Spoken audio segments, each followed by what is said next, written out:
Muito bom dia, prezados amigos, telespectador da TV Candidez. É com muita alegria que nós estamos iniciando mais uma edição do programa Espírita Nova Era. O programa Espírita Nova Era, ele é uma realização da AME, Aliança Municipal Espírita de Divinópolis, com a coprodução do CEP, Centro de Estudos e Pesquisas Espíritas. Hoje, nós estamos de volta para darmos prosseguimento àquele programa que nós iniciamos, e hoje será a sexta parte, Código Penal da Vida Futura. Tema esse aonde nós abordaremos as questões que você, todos nós, certamente formularíamos em qualquer outro momento. Então, Código Penal da Vida Futura é a temática do programa de hoje, é o capítulo 7 do livro O Céu, o Inferno, de Allan Kardec. Então, falando hoje dessa sexta parte, é aquela dúvida que não quer pairar sobre a cabeça de todos. De onde eu vim? Por que estou aqui? Por que sofro a dor? Como se libertar da dor e do sofrimento? Para onde irei quando daqui partirmos? Somente a doutrina espírita tem respostas para esses questionamentos. Então, hoje, estamos de volta aqui para trazer à lumen a continuidade dessa temática que consideramos de suma importância para todos vocês. Então, vejamos nós agora que estamos falando aí dessas questões que envolvem, de certa maneira, dúvidas. Por exemplo, o 12º parágrafo do capítulo 7, ele fala: não há regra absoluta nem uniforme quanto à natureza e à duração do castigo. Como eu já comentei, a palavra castigo, aqui ela entra muito em voga, a palavra penas, pecado, porque, de certa forma, os preceitos doutrinários foram, de certa forma, trazidos pela espiritualidade, que naquele tempo da instituição da igreja, tá? Lá em Roma, trouxe um resquício do judaísmo.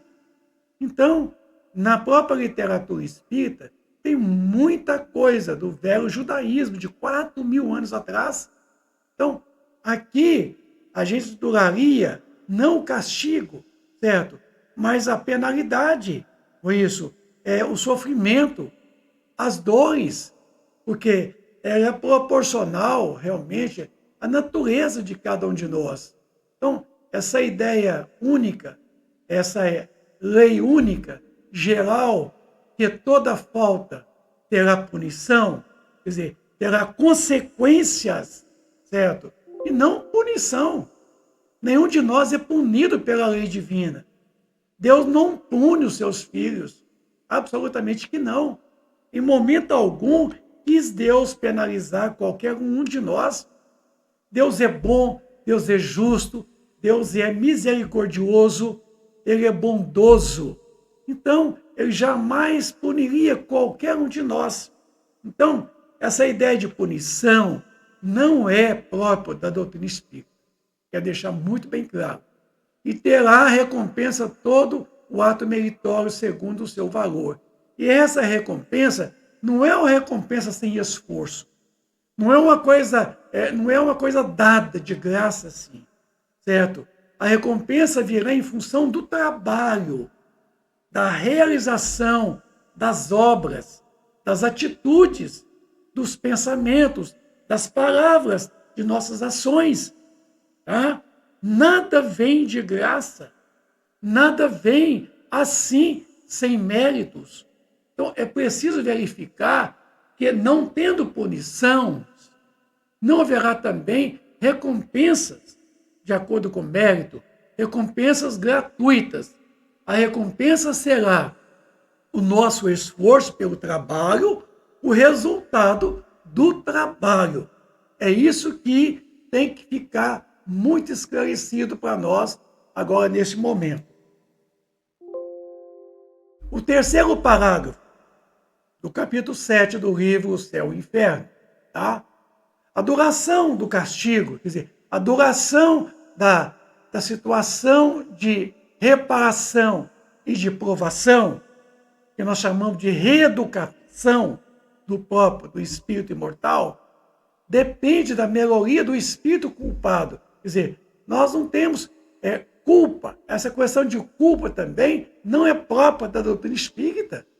Vejam vocês que são termos muito do velho judaísmo. São faltas, certo? Nós não carregamos culpas. Nós carregamos ainda a possibilidade da reeducação, a possibilidade de passarmos pela reparação das faltas cometidas. Então, não existe esse sentimento de culpa, certo? Se guardarmos o sentimento de culpa, é ruim para nós. Agora, o que nós temos, na verdade, é a duração do processo expiatório provacional dependerá das faltas cometidas, né? Dos erros, da incoerência com a lei de Deus. Tá? Porque o mal é tudo aquilo que afasta das leis divinas, certo? O bem é tudo aquilo que aproxima, é tudo aquilo que envolve as leis divinas. Então, nenhuma condenação, tá, por tempo determinado lhe é prescrita. Absolutamente que não. É muito relativo, certo? O apóstolo Pedro, quando disse que o amor cobriria uma multidão de pecados, é nesse sentido, entende?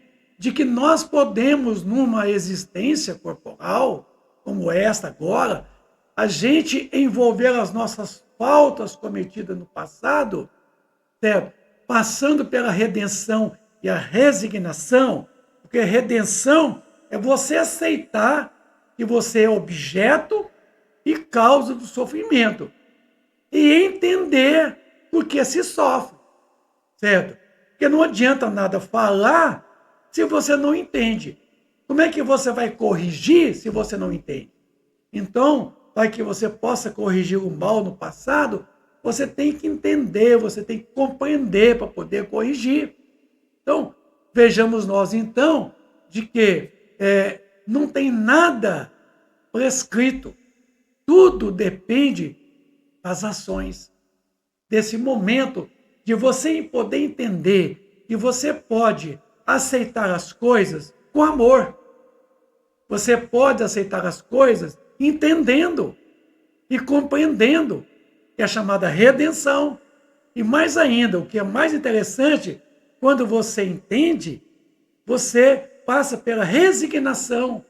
Resignação é a ação de você ressignificar as atitudes, os pensamentos, as palavras, as ações. Então, quer dizer, é você ter novas atitudes, é você ressignificar, dar um novo significado à sua existência, à sua vida. É isso que é preciso fazer. O que Deus exige por termo de sofrimentos é um melhoramento, certo?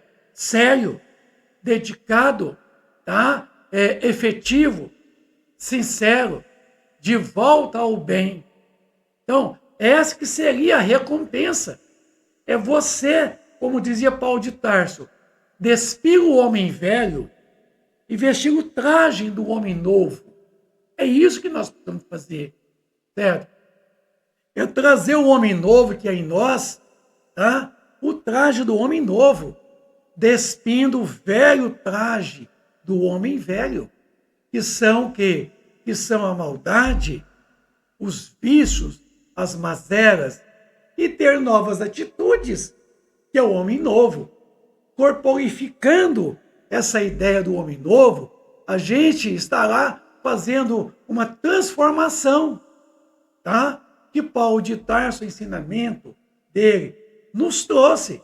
Transformai-vos pela renovação do vosso entendimento.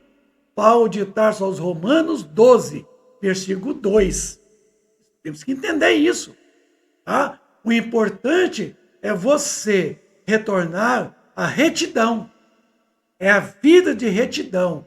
é a vida de acertos, é a vida de buscar a melhoria interior pelo intelecto e pela condição moral.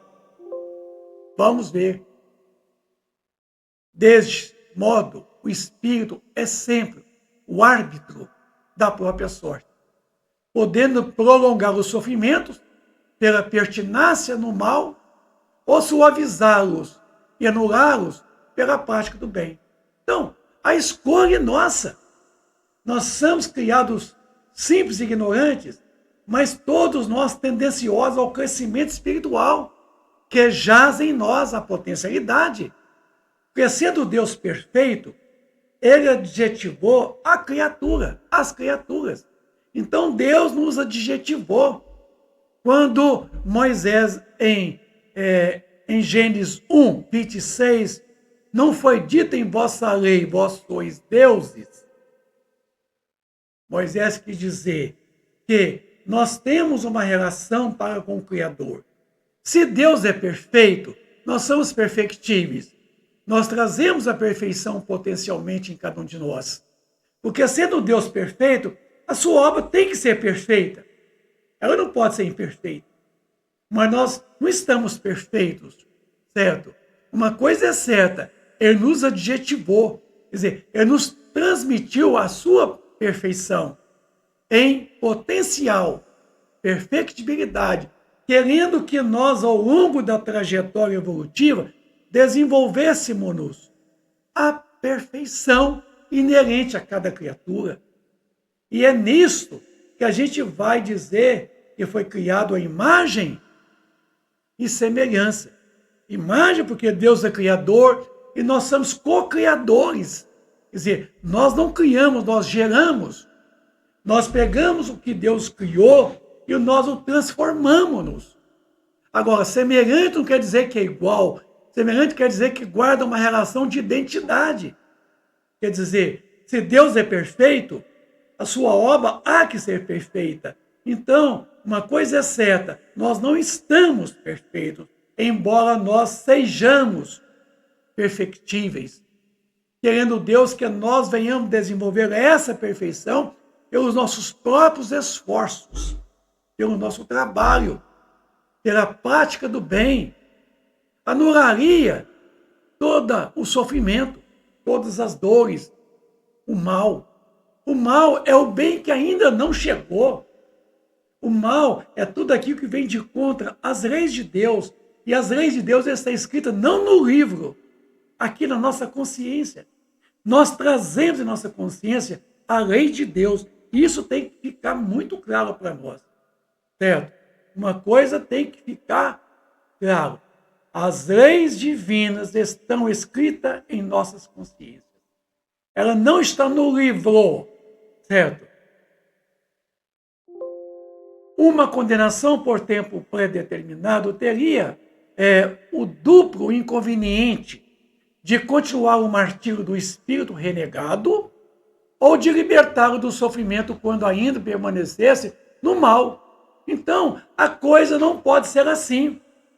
A gente não pode ser perdoado, certo? Nós devemos buscar o auto-perdão. Diga agora, na verdade, eu não tenho que perdoar ninguém, certo? Ninguém tem que me perdoar. É o auto-perdão. Quem carrega a mochila, a sacola cheia de remorso, certo? De ódio, de vingança, de vício, somos nós. Então, esse auto-perdoar é você pegar essa mochila, essa sacola cheia de mazelas, de vícios, de quê? Do mal, e despojá-la, tirá-las do ombro. Isso chama-se auto-perdão. Viu agora? Então, portanto que uma condenação por um tempo determinado teria um duplo inconveniente. Da gente continuar o martírio, que é o sofrimento, isso, como sendo um espírito renegado, ou de libertar o erro do sofrimento quando ainda permanecesse o mesmo mal. Aí não seria justo. Então, tira essa ideia de salvação. A palavra salvação, ela não é uma proposta espírita. A salvação, ela veio lá do antigo judaísmo, tá? Que ainda impregna ainda a humanidade. Algumas religiões se conservam ainda fundamentado no velho judaísmo. Não desenvolveram, não cresceram, não entenderam, certo? Eu não quero ser salvo. Eu quero me libertar. É isso que é importante. É me libertar das garras do materialismo exacerbado, dos vícios, das mazelas, do remorso, do ódio, da vingança. Eu quero me libertar da ignorância, que é a causa de todo o sofrimento humano. É isso que nós temos que observar. Dizia o apóstolo João: conhecereis a verdade, e a verdade vos fará livres. Diga agora, ele não falou: conhecereis a verdade e ela vos salvará. Me salvar eu de quem? Me salvar do quê?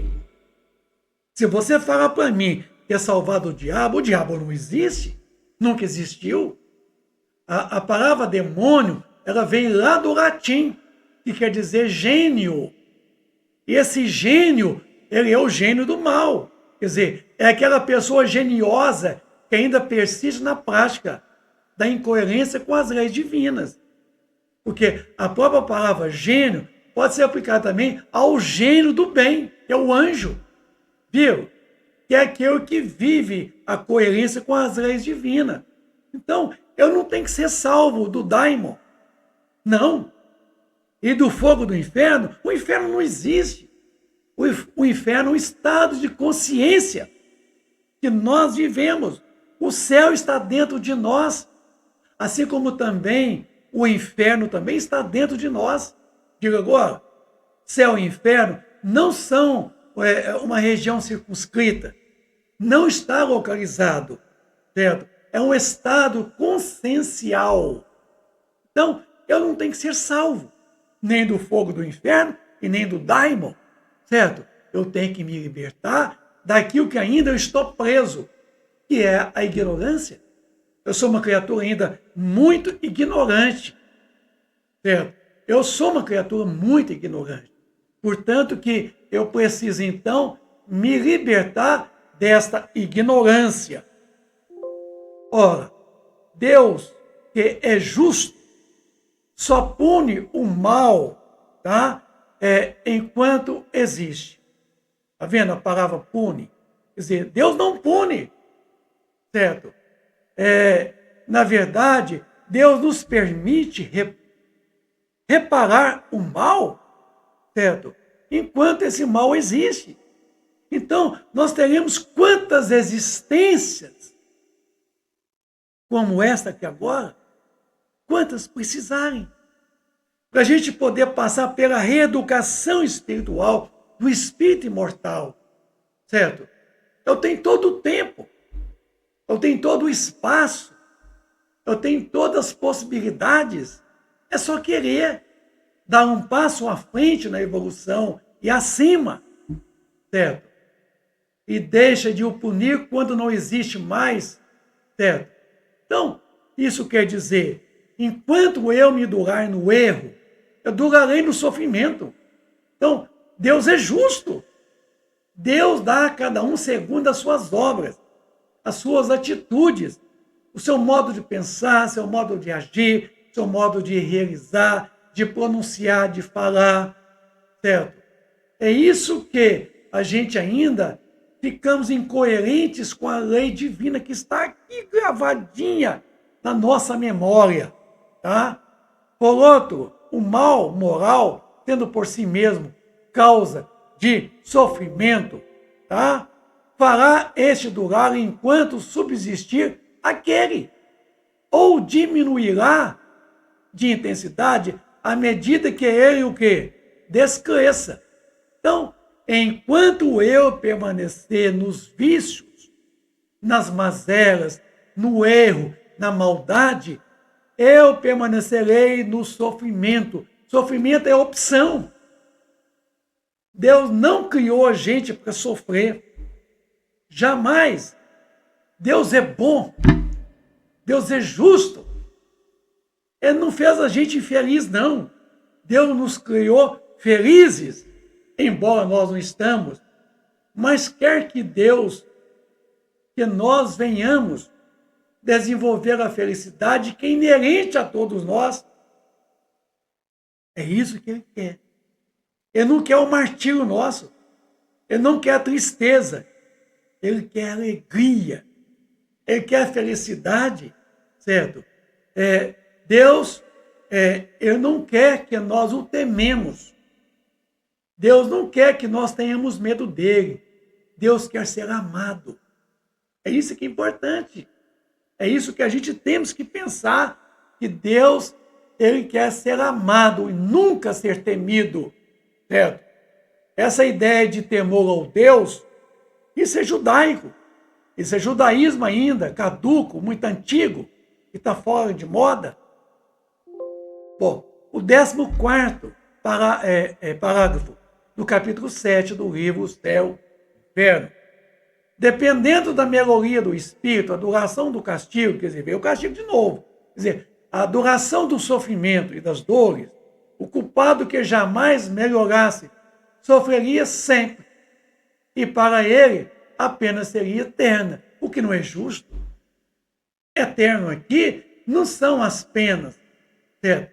A partir do momento que eu deixo de errar, de contrariar as leis divinas, certo? O sofrimento diminuirá, tá? Então, dependendo da minha melhoria, a melhoria do espírito, a duração do sofrimento e das dores, certo? O culpado jamais melhoraria, ele sofreria sempre, certo? E para ele apenas seria um tormento, seria eterna. Então, não existe a eternidade do sofrimento. Essa proposta é de algumas religiões, das penas irremessíveis, quer dizer, castigado, condenado ao fogo do inferno, ao purgatório. Isso não é proposta espírita. A proposta espírita é das penas remessíveis. Eu posso reverter as penas. Eu posso reverter as minhas atitudes. Dizia Paulo de Tarso, renova-te sempre. Ainda que o homem velho caduco, certo? E eu ainda permaneço, acima de tudo, o homem novo, certo? Então, eu preciso estar me renovando todo instante, a toda hora, e não permanecer no erro, tá? E procurar sempre acertar e não durar no erro.